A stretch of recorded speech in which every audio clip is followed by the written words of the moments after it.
नमस्कार मेरे प्यारे दोस्तों, आप सभी उम्मीद है कि स्वस्थ होंगे एवं पढ़ाई से रेगुलर जुड़े हुए होंगे। जिस टॉपिक पर हम चर्चा करने जा रहे हैं, भारतीय संविधान की प्रस्तावना की चर्चा करने जा रहे हैं। मैं धीरज शर्मा राजनीतिक विज्ञान की आपको कंप्लीट एक क्लास कंटिन्यू लगातार एक प्लेलिस्ट तैयार की है। यूजीसी नेट हो, फर्स्ट ग्रेड हो, यूपीएससी हो, आरपीएससी, किसी भी लेवल की एग्जाम, बिल्कुल जीरो लेवल से आपको बिल्कुल एक एक टॉपिक कराए जा रहे हैं।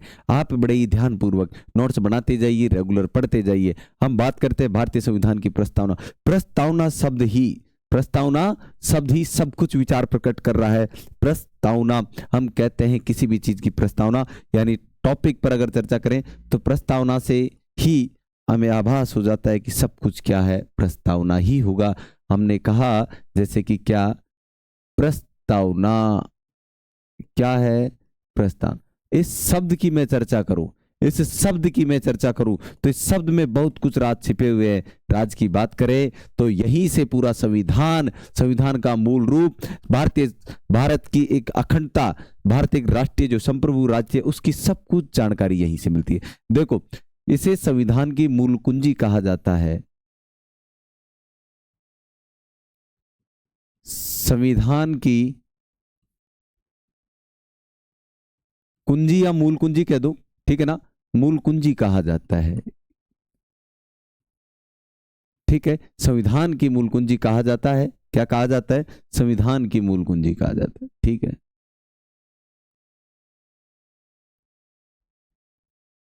ठीक है भाई। संविधान की मूल कुंजी किसे कहते हैं? प्रस्तावना को कहते हैं। किसे कहते हैं? प्रस्तावना को संविधान की मूल कुंजी कहते हैं। और जो संविधान है, ये जो प्रस्तावना है, प्रस्तावना का जो विचार है, प्रस्तावना का क्या विचार है, वो कहां से प्रभावित होता है? वो अमेरिका के संविधान से प्रभावित होता है। अमेरिका के संविधान से। किससे? अमेरिका के संविधान से क्या होता है? प्रभावित होता है। संविधान से प्रभावित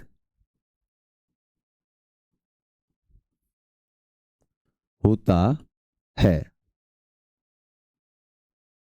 और संविधान के अंतर्गत, संविधान में जो स्वतंत्रता, समता, ठीक है ना, और बंधुता, इन सब के बारे में जो आदर्श हैं, जो आदर्श, वो कहां से, वो जो विचार आए, वो कहां से? फ्रांस की क्रांति से। कहां से?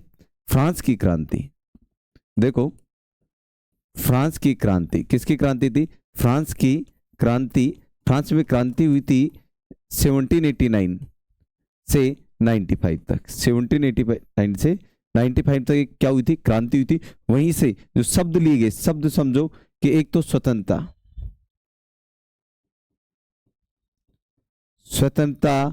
ठीक है, समता और बंधुत्व के जो आदर्श हैं, कि क्या है? आदर्शों को कहां से लिए गया? फ्रांस की क्रांति से लिए गया। मेरे प्यारे मित्रों, ध्यान से समझना। प्रस्तावना संविधान की मूल कुंजी, संविधान की मूल कुंजी कहते हैं प्रस्तावना को। संविधान क्या कहते हैं? मूल कुंजी कहते हैं। प्रस्तावना का विचार अमेरिका के संविधान से आया। कहां से आया? अमेरिका के संविधान से आया था प्रस्तावना का विचार। समझ गए? और फ्रांस की क्रांति, फ्रांस में क्रांति हुई थी। जो क्रांति का जो वर्णन है, कब की बात थी? 1789 से 95 तक, ठीक है ना। 1789 से 95 तक जो फ्रांस की क्रांति थी, वहां से ये शब्द स्वतंत्रता, समता और बंधुत्व के जो आदर्श थे, वहीं से लिए गए हैं। और भारतीय संविधान में जो मूलभूत आदर्शों का जो वर्णन है, भारतीय संविधान में जो मूलभूत आदर्शों का वर्णन है, वो कहां से? उद्देश्य प्रस्ताव से थे। उस पर चर्चा करते हैं। समझो। देखो,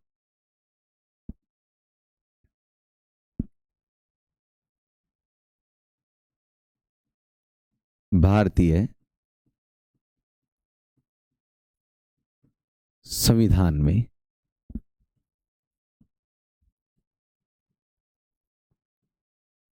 मूलभूत आदर्शों का वर्णन कहां से है? मूलभूत आदर्शों का जो वर्णन है, वो कहां से है? कब लागू हुए थे? भारत कब स्वीकार किए थे? तो स्वीकार की बात करें तो 22 जनवरी 1947। उद्देश्य प्रस्ताव के रूप में स्वीकार किया था। क्या किया गया था?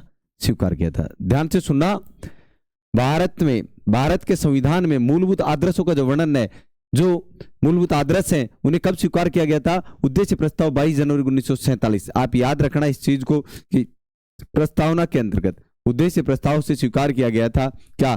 कि भारत के मूलभूत आदर्श। अब उन मूलभूत आदर्शों की अगर हम चर्चा करें, किसकी चर्चा करें? मूलभूत आदर्शों की अगर हम चर्चा करते हैं तो देखिए आप लोग एक बार, पहला मूलभूत, जैसे कि हम बात करें सामाजिक आर्थिक और राजनीतिक न्याय, सामाजिक आर्थिक और राजनीतिक न्याय, सामाजिक राजनीतिक और सामाजिक राजनीतिक और आर्थिक, ये राजनीतिक न्याय कर दूं, ये न्याय, ठीक है ना, और आर्थिक, किसकी बात हो रही है? न्याय। सामाजिक राजनीतिक आर्थिक न्याय, ये भी एक मूलभूत आदर्श, ठीक है ना, पहला। और अगर हम बाद में से देखो, सामाजिक राजनीतिक आर्थिक, ठीक है ना, ये मूलभूत आधार है, आदर्श है। क्या है? आदर्श। भारतीय संविधान में जो आदर्शों को शामिल किया है वो, और अवसर की समानता, अवसर की समानता,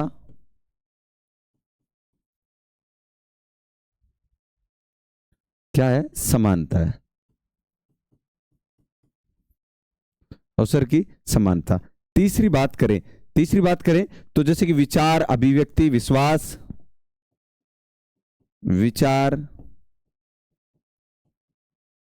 अभिव्यक्ति, विश्वास,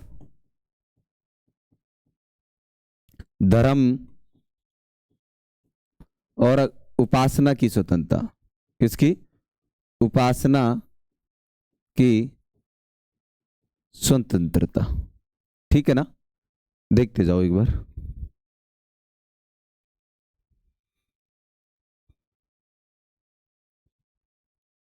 कितने पॉइंट हो गए? 3। देखो, सामाजिक राजनीतिक आर्थिक न्याय, ठीक है ना, सामाजिक आर्थिक राजनीतिक न्याय, अवसर की समानता, विचार, अभिव्यक्ति, विश्वास, धर्म, उपासना की स्वतंत्रता और राष्ट्र की अखंडता एवं संप्रभु, या राष्ट्र की अखंडता, एकता व अखंडता लिख दो, या अखंडता लिख दो, एकता एवं अखंडता, ठीक है। इसके अलावा हम बात करें तो संप्रभु, क्या? संप्रभु हो गया। संप्रभु के अलावा बात करें समाजवादी, संप्रभु, समाजवादी, पंथ निरपेक्षता,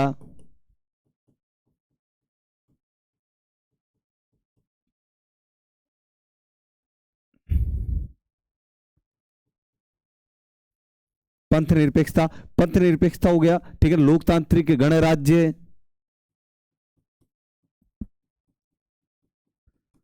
लोकतांत्रिक हो गया, गणराज्य, ठीक है ना। ये सब शासन के मूलभूत अंग है। किसके अंग है? शासन के। देखो, ये शब्द हमारी प्रस्तावना के अंदर सामाजिक, राजनीतिक, आर्थिक न्याय, अवसर की समानता, विचार, अभिव्यक्ति, विश्वास, धर्म, उपासना की स्वतंत्रता, राष्ट्र की अखंडता, ठीक है ना, एकता, संप्रभु, समाजवादी, पंथ निरपेक्षता, लोकतंत्र एवं गणराज्य, क्या हो गया? गणराज्य। अब देखो कुछ एक शब्द, ठीक है ना, और एक क्या? सामाजिक आर्थिक न्याय की अभिव्यक्ति भी है, ये लिख दिया, सामाजिक आर्थिक और राजनीतिक न्याय की अभिव्यक्ति आ गया आपके पास पॉइंट, ठीक है। इसके अलावा अगर मैं चर्चा करूं, जो ये शब्द है, इंपॉर्टेंट है भाई, पूछा गया है। 42वें संविधान संशोधन, संविधान संशोधन कब हुआ था? 1976 में हुआ था। कब हुआ था? और समाजवादी, ठीक है, समाजवादी, पंथ निरपेक्ष, समाजवादी हो गया, पंथ निरपेक्ष हो गया, और एक शब्द है अखंडता। देखो, भारत की संविधान की प्रस्तावना के अंदर ये शब्द समाजवादी, पंथ निरपेक्ष, अखंडता बहुत बार आया हुआ, क्यों ना, 1-2 बार नहीं, 20-30 बार आ चुका है एग्जामों में। 42वें संविधान संशोधन 1976 के तहत समाजवादी, पंथ निरपेक्ष और अखंडता भारत की प्रस्तावना में जोड़ा गया था। भारत की प्रस्तावनाओं के मूलभूत आदर्श कहां से लिए गए? उद्देश्य प्रस्ताव कब अपनाए गए? 22 जनवरी 1947, 22 जनवरी, ठीक है ना, ध्यान रखना। और 42वें संविधान संशोधन के तहत ये हुआ था, ठीक। ठीक है। प्रस्तावना की बात करें तो प्रस्तावना ज्यादातर आधारभूत ढांचे के अनुसार है। जो प्रस्तावना है, जो संविधान का है, भारत का जो संविधान है उसका ज्यादातर क्या है, आधारभूत ढांचा है, क्योंकि प्रस्तावना में सब कुछ निहित है। ठीक है, तो देखिए एक बार आप, भारतीय संविधान में मूलभूत आदर्शों का वर्णन 22 जनवरी 1947 उद्देश्य प्रस्ताव के रूप में स्वीकार किया गया था। ठीक है ना भाई। और समाजवादी, राजनीतिक, आर्थिक न्याय, अवसर की समानता हो गई। ठीक है, उसके अलावा विचार, अभिव्यक्ति, विश्वास, धर्म, उपासना की स्वतंत्रता हो गई। ठीक है, राष्ट्र की एकता एवं अखंडता हो गई। संप्रभु, समाजवादी, पंथ निरपेक्षता, लोकतंत्र और गणराज्य हो गया। और 42वें संविधान संशोधन के तहत 1976 में समाजवादी, पंथ और अखंडता सब जुड़ गए। इसके अलावा देखो, भारत के संविधान में एक शब्द, एक लाइन है, हम भारत के लोग, हम भारत के लोग।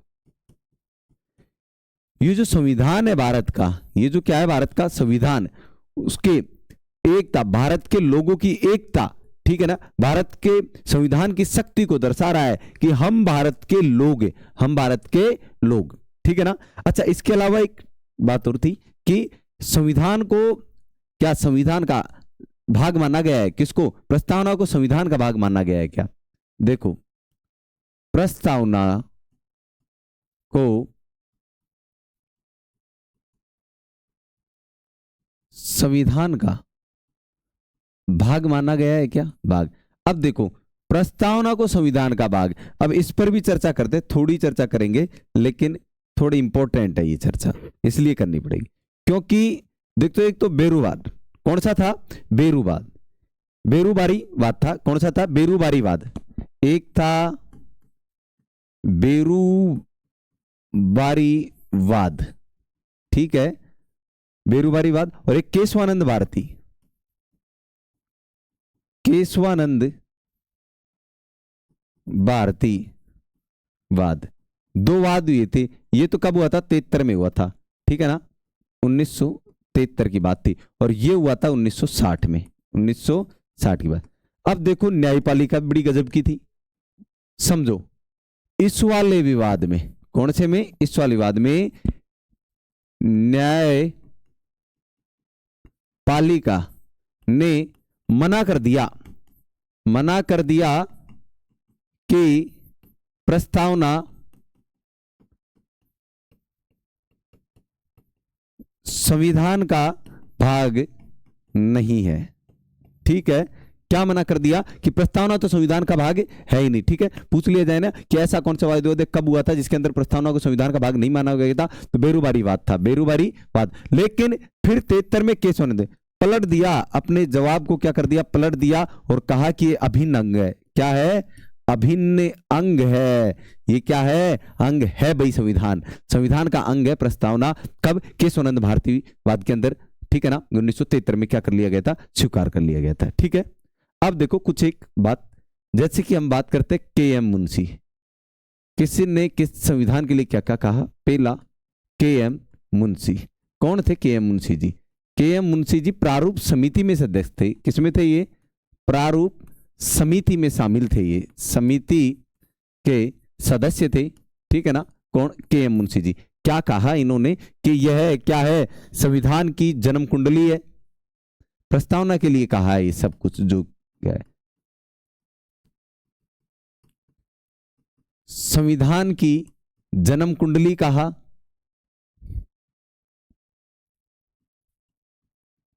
क्या कहा कि ये संविधान की क्या है, जन्म कुंडली है। कौन, प्रस्तावना, के.एम. मुंशी जी ने कहा कि प्रस्तावना संविधान की क्या है, जन्म कुंडली है। इसके अलावा कहा कि प्रस्तावना हमारे, इसके अलावा भी कहा है उन्होंने कि प्रस्तावना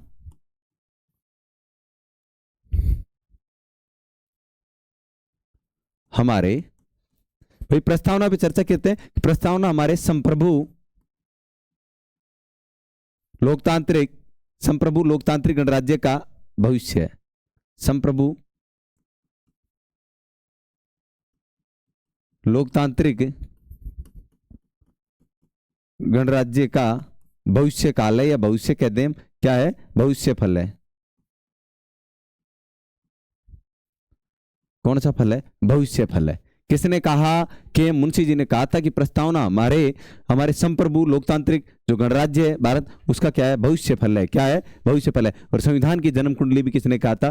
के मुंशी जी ने कहा था। एक और थे जो भारत के अंतर्गत, ठीक है ना, जो संविधान सभा में शामिल थे, संविधान सभा में शामिल थे, अल्लादी कृष्ण स्वामी अय्यर, अल्लादी कृष्ण स्वामी अय्यर। उन्होंने भी कुछ कहा था। क्या कहा था? उन्होंने कहा कि संविधान की प्रस्तावना हमारे दीर्घकाल, संविधान की प्रस्तावना हमारे दीर्घकाल सपनों का विचार है। यह सपनों का क्या है? विचार है। समझिए, अल्लादी कृष्ण स्वामी अय्यर ने क्या कहा कि संविधान की प्रस्तावना हमारे दीर्घकाल सपनों का क्या है? विचार है। ये आप एक एक लाइन नोट करते जाइए। आने वाली सभी इंपॉर्टेंटों को मैं क्या कर रहा हूं, यहां पर आपको रिपीट करवा रहा हूं, ठीक है। एक अंग्रेजी रसायन शास्त्र थे। कौन थे भाई? अंग्रेज राजनीति शास्त्री, ठीक है ना। और उनका नाम जो था वो था sir Ernest Iyer, sir Ernest Barker, ठीक है, सर अर्नेस्ट बार्कर। इनकी किताब आई थी, और किताब आई थी 1951 में। किताब का नाम था कि प्रिंसिपल्स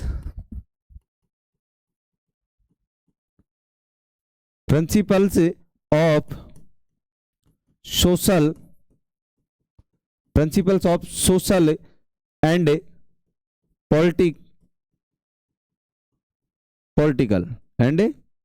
पॉलिटिकल थ्योरी थी, पॉलिटिकल थ्योरी, ठीक है। Principle of social and political theory, principles of social and political theory, principle of social and political theory, ठीक है ना। और ये 1951 की किताब थी। उसमें प्रस्तावना उल्लेखित है। उसमें क्या है? प्रस्तावना उल्लेखित है मेरे प्यारे। ये आपकी क्या है? पूरी संविधान है। ये संविधान की प्रस्तावना है। संविधान की क्या है मेरे प्यारे दोस्तों? प्रस्तावना है। तो संविधान से प्रस्तावना से संबंधित पूरा कंप्लीट करा दिया गया है आपको। एक एक चीज आप क्या कर लेना, नोट कर लेना, रिवाइज कर लेना वीडियो को, ठीक है ना। स्क्रीनशॉट ले लेना, नोट कर लो। भारत की प्रस्तावना कंप्लीट है।